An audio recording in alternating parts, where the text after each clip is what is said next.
With the rapidly advancing technology, there is a growing call for higher learning institutions to adapt to the ever-changing landscape of artificial intelligence, AI, and robotics to make learning easier and more efficient. However, despite the need, there is still a big challenge of high tax tariffs levied on acquisition of AI equipment. There is no one source where you can find the materials from. So you may have to identify those materials from different parts of the world. That depends upon who designs it and what intellectual capacity you have, your team has in establishing this kind of an objective.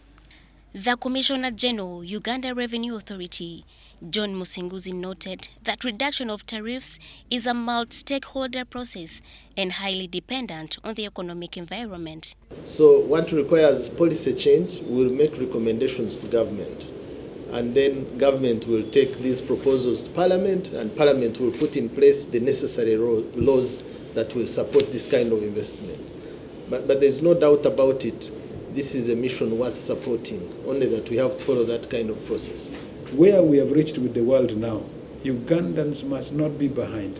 And you don't have to go outside the country to get this level of training. You can now have it here. He says the authority is implementing policies that will support tax exemption on education institutions. App that has been developed for that purpose. It will quickly go through and tell you which taxpayer is compliant, the one who is likely to be importing a lot and paying less, the one who is likely not to be compliant in future, because it analyzes that data over the trends.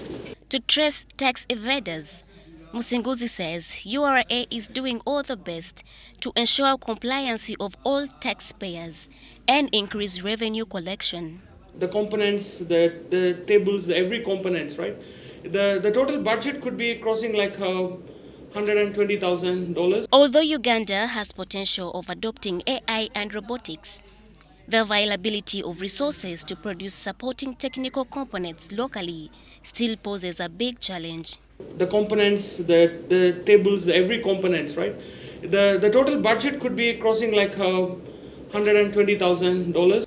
To demonstrate commitment to the technological revolution, ISBAT University has invested over $100,000 to equip its AI and Robotics Lab, a state-of-art hub for future innovations. Irene Faith Nantongo, Andrew Sebira, UBC.